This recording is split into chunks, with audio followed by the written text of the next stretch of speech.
Hey friends, and welcome back to Stories of Becoming. This is a space where we get to tell the truth about faith, justice, identity, and the slow, sacred work of becoming who we are called to be. Today's conversation is one I'm really excited to share with you. I'm joined by Reverend Lora Andrews and Reverend Carter Ellis, a queer clergy couple whose lives and ministries are rooted in justice, community, and deep embodied joy. Together, they talk honestly about what it means to follow a call to ministry while living fully and openly as themselves, and about the ways queerness is not something to simply be tolerated in the church, but something that can be life-giving, holy, and transformative.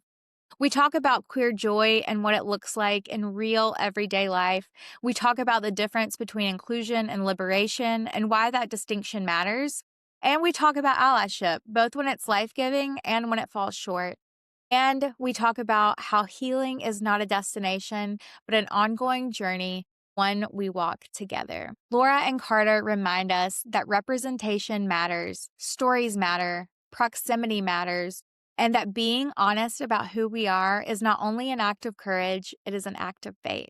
This episode is for anyone who has ever wondered if their whole self truly belongs in the church. It is for queer folks who are still finding their footing. It is for allies who want to show up with integrity. And it is for a church that is still becoming brave enough to tell the whole truth about love, justice, and belonging. I'm so grateful for their voices and their witness. Let's dive in. Friends, I'm so glad that you're here with us today. So let's take a minute for the two of you to introduce yourselves. Tell us a little bit about your current ministry setting. I'm Lora Andrews. I am an elder in the Great Plains Annual Conference, and I'm appointed to Roots Church, which is a new church start. So I get to be a church planter right now. We're rooted in Jesus, justice, and joy, and center LGBTQ, BIPOC, and young people in what we do. And so it's a really exciting place. I'm Carter Ellis. I'm married to Laura, and I'm a Methodist pastor as well from the Western North Carolina Annual Conference, serving on loan in the Great Plains, Kansas City, Kansas. And I get to serve as the director of a nonprofit organization in the Argentine neighborhood. So we look at people's gifts and use people in our neighborhood's gifts to bring about community change. So we practice asset-based community development. And right now we've got a lot of work because we're predominantly immigrants and refugees in our community. And so on the front lines. So tell our listeners a little bit about your call to ministry and how you met and just what that looked like for you guys as now a queer clergy couple. What was that journey like and how did you navigate through all of that? And what are you maybe still navigating? Well, I got my call to ministry at Green Street United Methodist Church in Western North Carolina Annual Conference, Winston-Salem, North Carolina. Basically, it taught me that your faith can be put in action during the week. It can happen through nonprofit organizations. It can happen through intersectional liberation. There were queer folks. There was anti-racism work. There was liberation through poverty, or like liberation out of poverty. There was like a nonprofit organization that organized in the school system to better education. And so that's where I got my call to ministry. I couldn't run away from it. And after a couple years living in Colorado, I landed at Vanderbilt Divinity School where I did my academic portion of living out that call. And that's where I met Laura. I'll let her kind of hop in there. Yeah, when we were at Vanderbilt for Divinity School, we weren't out to folks. So we were best friends, but weren't out. And my path to get there, I grew up United Methodist in a small Mennonite town. And so it was like all the Mennonites and Methodists were the outlier folks. But we got our first female pastor when I was in high school and in the town. And it was like, oh my gosh, I don't think women should be pastors. I'm going through this whole thing. But I remember going to a football game with some friends and their parents were like, I heard you have a woman pastor. And I was like, yeah. And they're like, I heard she's divorced. And I was like, yeah. And her kids don't live with her.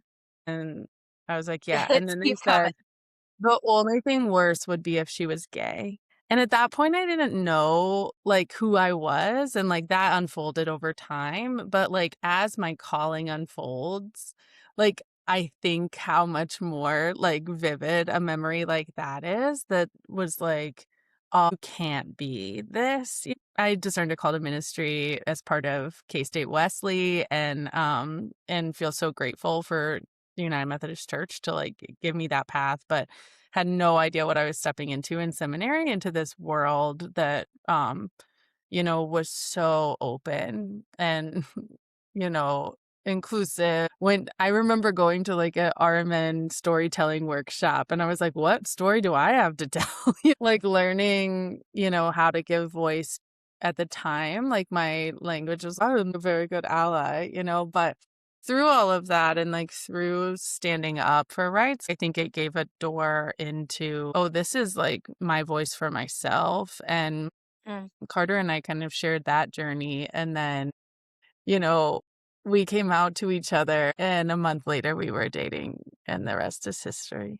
So, yeah, I think that what you shared, Lora, about your experience at that football game of just that one conversation and, how you today can so vividly still remember exactly what that was like. And maybe you didn't even know how it made you feel in that moment, but through your life, how you looked back on that. And I think that that's such a good reminder of how our words just really matter and how it's important for us to share our stories so that other people can be encouraged. And so share a little bit about queer joy and what that looks like and how it intersects with other things as well. How has it given you a better understanding of the kingdom of God? We live in two different contexts. So our neighborhood is culturally Catholic and evangelical. So particularly around the queer community would be more conservative. But I've been out since I've been here and will often be the only queer person in the space. And one time Lora came to our after school program. We had a bingo day and Lora was like the bingo caller. It was awesome. And I bet she's you really were. good at it. I mean, in case you're wondering, if you need a bingo caller in the Kansas City area, please I'll contact drop her number. the Right Reverend Lora Andrews. And this one kid who called himself at the time the Riz Kid comes up to me and he goes, Miss Carter, I gotta ask you something. And it might not be appropriate. I'm like, all right, like, shoot, what is it? You can ask me anything, anytime. He goes, are you a lesbian? And I was like, I am. He goes, that's cool. That's cool. Just thought I had to ask. Yeah. And so I think for me, for us, what does queer joy look like today is being able to be our authentic selves in a way that like hopefully invites our neighbors to like claim other parts of themselves and hopefully paves a way for more queer folks to feel comfortable in our community. And we live again in a super inclusive queer space at Lora's church and then in our neighborhood, which is a little bit different. Yeah. And I think it's cool that you get to be authentically who you are in your space still, even though there's still room to grow, right? And to evolve. And like you said, to set that example, like there are queer people in your neighborhood, who maybe are still trying to figure themselves out. And for them to be able to see you as, as an example of like being able to like do what you love, be who you are in a space that like is also, still growing. So that's really cool. Lora, how about you? So planting a church is fun because you get to like dream together into being, and like our space is super queer. It's not a place that includes queer people. It is a queer space, that I would say includes straight people, right? There's just like a different perspective in that. And so I think what queer joy looks like is just this, there's no need to explain the like life that's pouring out of our church to each other because the resilience is known already. If somebody tells a story about going home for Christmas, everyone's waiting to hear, was your family okay? And when they say something, and my grandma gave me this really cool flannel shirt and everybody's like, your grandma. And then it's like, cool. And there's just this shared life, I think is like how I kind of think about that joy, but also just the freedom and the way you can just relax when there's not a question about whether or not you're gonna get a slap in the face of someone's well-intentioned kindness, but really it comes out as, I could take away this inclusion, and so queer joy is a space where it's like, no, I like feel liberation, I feel freedom that is not conditional, but it just pours out. And so I think that's some of it. I mean, it looks like conversations, it looks like how hospitality looks in a time, it's how music is sung, like, yeah. Yeah. Yeah, I think that radical hospitality is huge. I love what you said about cultural norm is in your space, the queer experience first, right? It might be a little more difficult. I don't know if that's the right word, but for a straight person to come in and maybe not identify with the narrative and wanting to be a part of that and learn from that is like really beautiful. But for that to be the rule rather than the exception, for that to be the standard is really cool. So yeah, I wish that there was a Roots in my neighborhood. And I have a great church. Like that's not taking away from our reconciling congregation at all. So let's talk about that. Like what do you want people to know? How can we as people who are affirming and who are reconciling, rather whether we're individuals or as congregations, like how can we take it a step further? What are some things that as a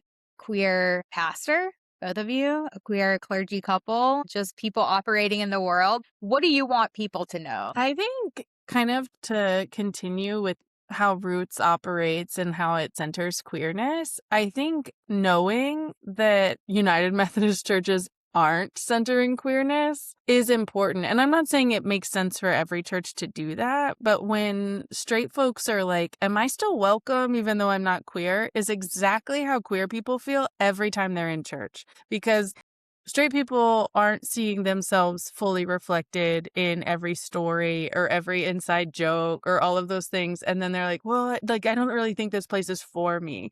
Yeah. So this is like what's going on for queer people stepping into a space where there's a sermon series on relationships and theirs is never part of that. Fear is never part of the conversation of a relationship series of that you're going to lose everyone who loves you. Joy is also part of that, but like, that's an example I see often is like a relationship series and they're thinking that they're just included in that. And it's like, no, there's uniqueness to being to the queer experience. And so I think like just naming to even reconciling churches that are inclusive, your space isn't queer. And so my hope would just be the knowledge that LGBTQ people are translating their lives into the life of the church, because there aren't spaces that look and are like for them. It is for a world where they are not excluded. And that's a different thing than like this space makes sense to you without you having to do work to get to Jesus, And so I think it's maybe it's a critique, maybe it's just an awareness that like liberation looks different than inclusion. There's just some work to get to for that. So that's one thing I would say is that, yeah, allied spaces aren't always queer spaces. So just to realize the work and thank the people who are there, not in like, oh my gosh, we're so glad queer people are here, but just to like appreciate what it costs to be in a space of well-intentioned folks. Yeah, and that's a really hard line because I think for people who are very well-intentioned, right? And this is something that our faith community talks about a lot, is just we want to create a space of curiosity and where people can be brave to ask questions even when they're difficult. But it's a very fine line when you have a community of people who are mostly straight and you have these few queer people who are willing to share their stories and help educate people. But then we can quickly become tokenized. We can quickly become, oh, I need your input on all of this rather than, and I very much understand too, this is the experience of BIPOC people. This is not unique to just the queer community. And I think it's just a really good reminder. And to reframe that word privilege, I know a lot of specifically white people have a really hard time with the word privilege. They think of it as a negative connotation. And maybe reframing that to be like, man, what privilege am I bringing into this space so that I can help break down barriers for other people, you know? And I think that that would be a really cool concept for all of us. Like we're all bringing different privileges into each space. How about you, Carter? Is there anything you'd like to add to that or what it looks like in your setting maybe? Well, I can just think of two concrete examples to reflect what Lora was saying. Is one is I was invited to a church sponsored. It was branded as like queer and allies habitat work day, right? Very benign sort of invite. And I actually said that I wouldn't feel comfortable going because it is a space that's branded as inclusive of queer folks, but I um pass as straight. And but I have a wife and I did not want to show up and have people ask me what my husband did, even though it's like a well-intended relationship building conversation. It's like, how much further can people go to actually in language, in interactions, in creating queer centered spaces to make queer people feel comfortable? And another like question we spent a lot of time with our nieces and nephews over Christmas, and one of the two 4-year-old nephews were playing house, and one of them had a meltdown because he didn't feel like there could be two dads in when they were playing cars or whatever. And I'm like, what are the examples of family that are in our children's ministries, that are in our youth ministries, that are in our stories? This understanding of what a Christian life looks like starts really early and how people live out their faith in ways that are holy. So I would just challenge churches that are inclusive and affirming to start taking shifts that then like center and include the narratives of queer folks. Yeah, that's really good.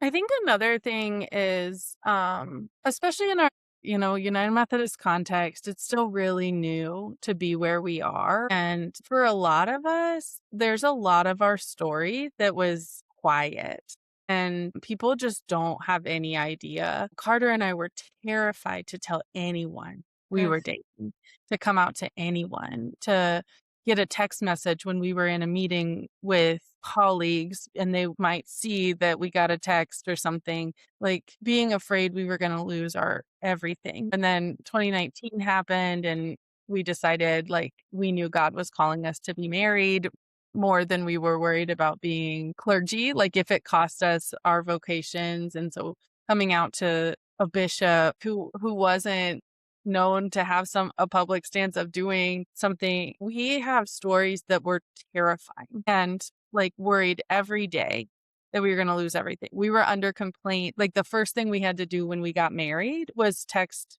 the DS so that we could have complaints filed against us. And then we were under complaint for 4 years. And so just like worrying that our love is not okay, and all of not by God, but just that it was going to cost us our jobs and what that costs in relationships and all of that. And like that's our trauma to deal with and like some of that, but it's also the responsibility of the United Methodist Church to deal with. And so when folks are like, everything is great, you better show me that you know where you were wrong too in this, and that your quiet voice of allyship even, but not a willingness to take the heat for something, caused harm in my life for me to trust that where we're going is together. Because I think that there's a lot of folks who are like, now I'm so proud to be UMC and I'm so glad. And I think God can pull us forward in those ways. But a lot of folks were very okay with the harm ought to be ours to hold and their healing to receive and feel, really like we're in a new place. And they didn't sit there in conversation after conversation about sugar packets and who was in and out. And it's okay that this person thinks you're going to hell. Just stay at the table. Those conversations were not okay. They were not okay, even if it means more people are along the way. Like harm has happened. Harm is still happening. And if folks only can be la, la, la, gosh, I hope that the church continues to name those harms and recognize that they're existing in the legislative sessions in our states and that like our cross-racial appointments, cross-cultural appointments are dealing with this also, but just like often, especially white liberal spaces, like most of our reconciling churches, like to be in the feel-good space of church, or the like those people are bad. But the repentance personally of like what cost, like what do I need to change? What do I need to yield is often missed for the sake of comfort. Yeah. I think about it just in my context, which is very different and removed from being like clergy, right? But just pastors who I knew would love me if they knew that I was in a relationship with my now wife. But I also knew that they really wanted to ride the fence and they couldn't, who I wanted to perform my wedding ceremony, I didn't even ask him to do that because I knew that he would feel like he needed to ask and he would be told no. I didn't want to put him in that position, right? And he ended up being a part of the service and it was beautiful. But I think just living with that fear of, you said, just text messages popping up, those are examples of things that some straight people just can't even fathom. And it's so ingrained into so many of our stories. And having to navigate that just in life, but then also in these faith spaces where we're being told that God loves everyone, all are welcome. And then there always seems to be a caveat. There always seems to be the other things. So yeah, we just talked about, all the changes that we've seen in the United Methodist Church, but from your perspective, from your lived experience, do you still feel safe in this process of getting your appointments, of serving in churches, of just being who you are in spaces when you go to the conference office or when you're in meeting?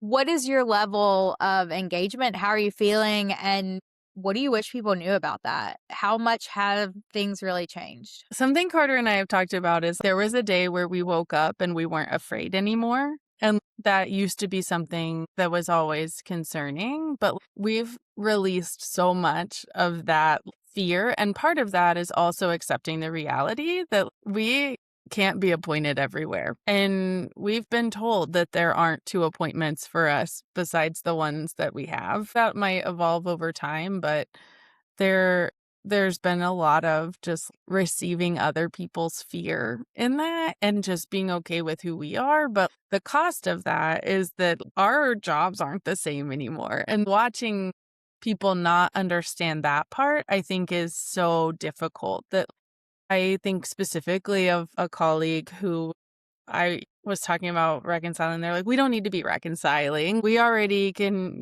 do whatever. And that particular church had a closeted clergy person serve the majority of their career there who never got to be out in that space and has done no work to say, gosh, what a shame that is. Like, I couldn't pastor that church, but not understanding there's a way to be paved to prep for queer clergy in spaces. And there's not a million of us, but we exist. And Carter and I have been in our conferences on the front lines of being out first.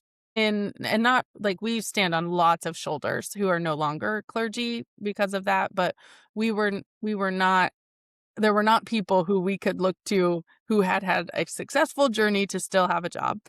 So when I think about the person who's like, our church is great, we're ready for that, and I see a solid no in that space, my hope is that folks know there's intentional work to bring queer clergy into your space, and those conversations can be explicit, and it's not wrong to talk about them. We're not in a don't ask, don't tell space, and when you put queer clergy into that space and think that it's an affirmation of them, we're regressing. And so to have explicit conversations, what does this look like to have queer clergy in this space? Like, how can we make sure that we're ready for that, or we're ready for the consequences of what that will bring, which means some people might leave, but some people might come. And that's true for every marginalized clergy person that we've ever had, whether they're a BIPOC person, they're a disabled person, they're a woman, like we've had this all along, but like,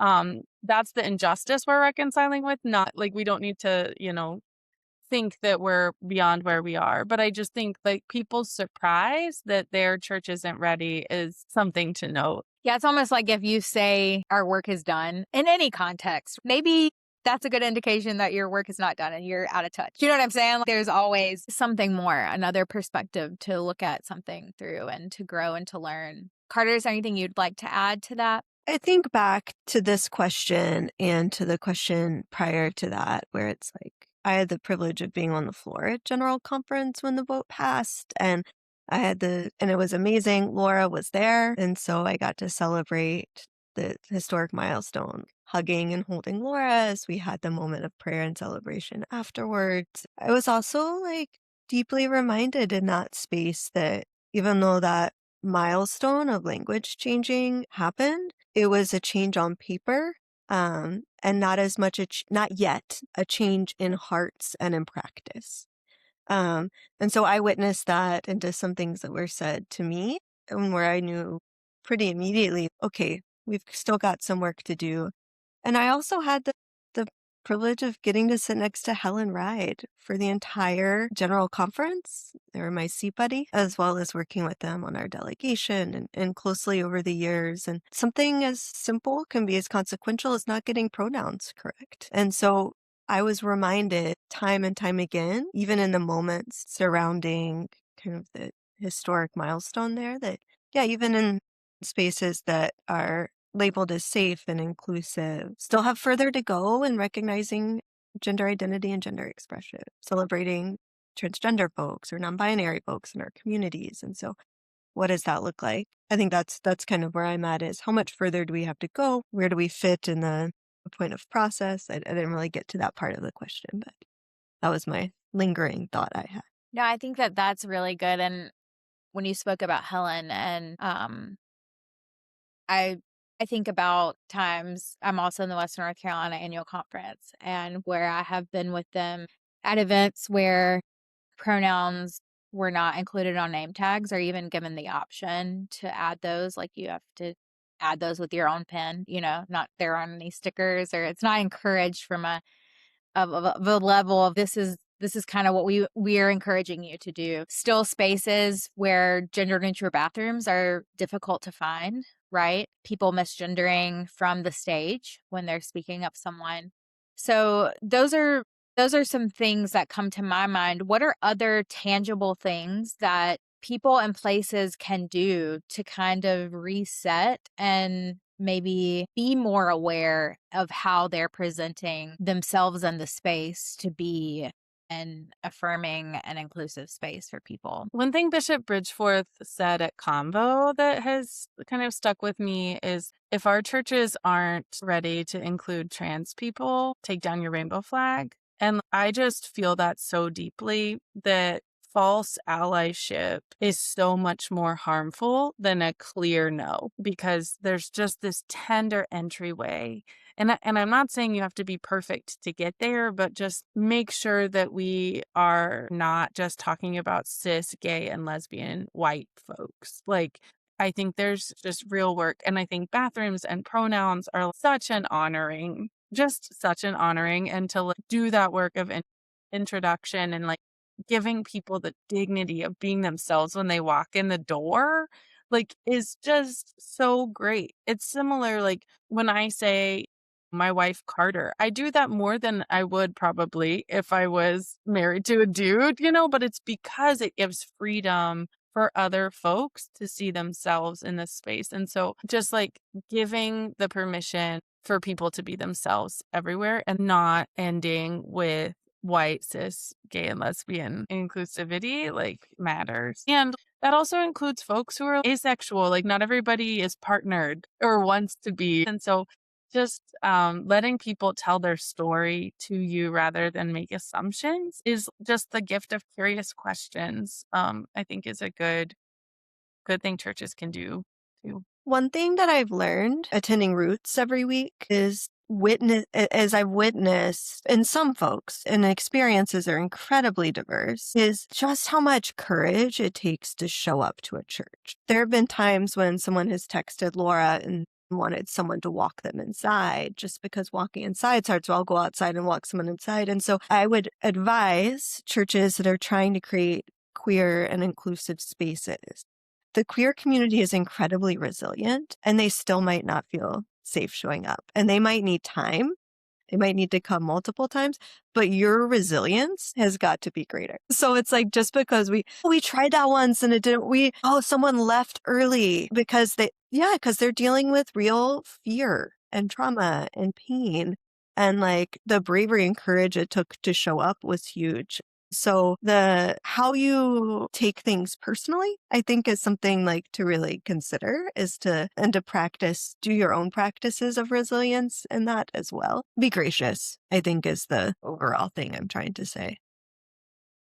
What would the two of you say I know that I've been a part of a lot of conversations where the topic of spaces and leadership who are desperately trying to do the best thing, right? They're trying to speak out on all types of injustice. They're trying to name the harms. They're trying to give visibility to things that maybe not everyone is giving a voice to, right, from the stage. And they come up to this tension of, we just talk about LGBTQ plus issues too much, or we talk about racism too much. And it's like, some people want to continue to live in their bubble of, I just want to come to church and hear about God. Right? these things of like, well, the way I understand God is that God is desperately trying to stretch me and to help me understand that what they have created is so much more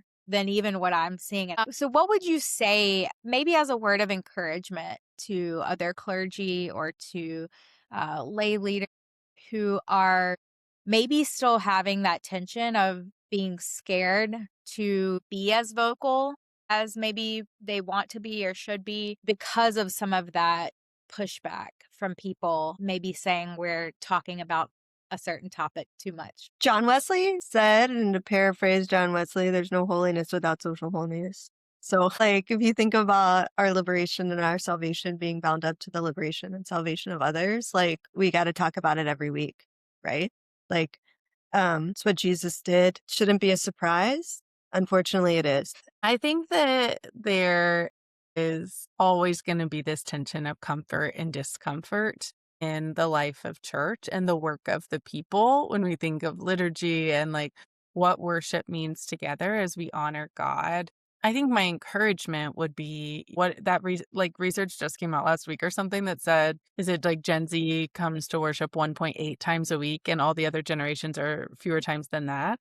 So you think about like, is church, who's hearing it? And if the repeated folks are hearing what they are, I hope their faith is resilient enough to be uncomfortable for multiple weeks in a row, and that we're thinking about who's not in the room and what our witness is to the world. I also think about sitting in a pew and hearing for the first time that queer people are beloved by God. And like, I had never heard that before, right? And I went to church every week and was a youth on staff parish and church council and stuff growing up and in a campus ministry, all those things. I had never heard that. So you just don't know whose story you're intersecting with, and there's hope for that. I also think Bishop Blake, a retired United Methodist bishop, helped me also think about what part of worship we're speaking into. What is our call to worship? The world has been what it is, and so we worship.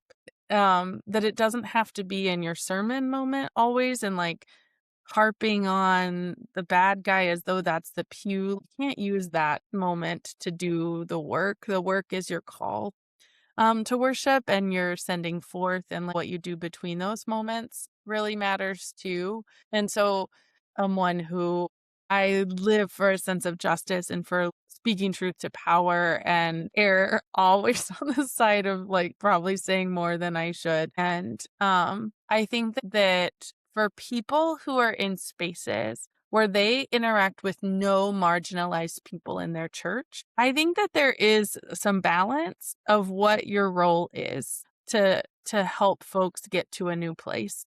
When there are marginalized people in the room and you're not doing that work, there's a different thing. But I've been in enough United Methodist churches that lots of times there are a whole lot of white comfortable folks in that space. And so how to help get from place to place with that is different than speaking because folks need to know that the harm against them is wrong. Like there's two different things going on there. And so I think my advice is to find out why your church is not in proximity with people who are hurting and being wronged by the thing you're upset about. And so that's where I think there's room to move, is not in your voice and speaking up for what's right, but in proximity with the hurting and the oppressed and the poor.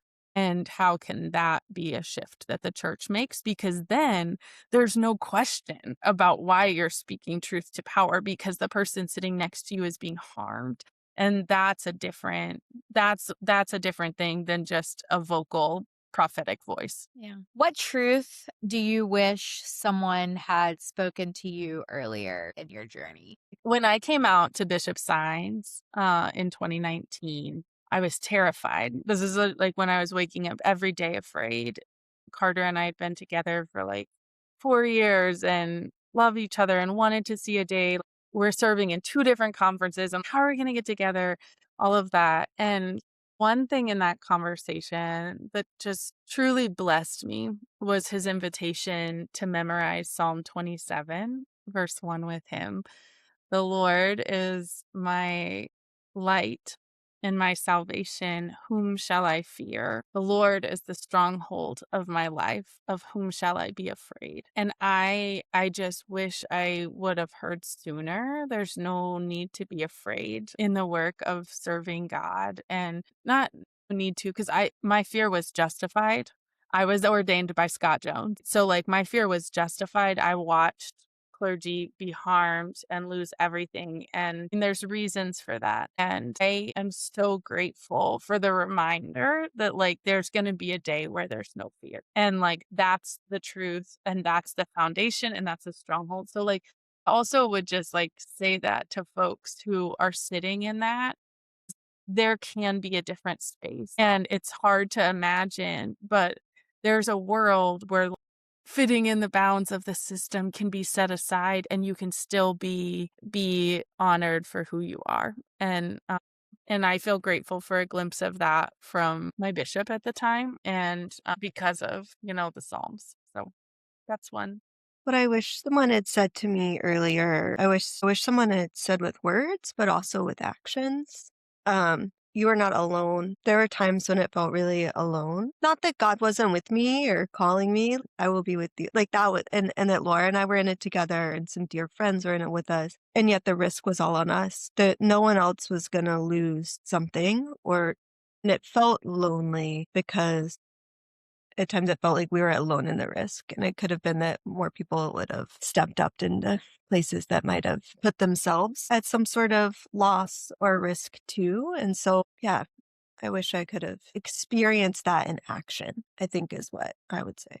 Yeah, to hear someone say, I believe that you are beloved and called and should be able to do all the things that you've been called to do, and then to accompany that with, and I'm going to do whatever I can do, and then actually do it.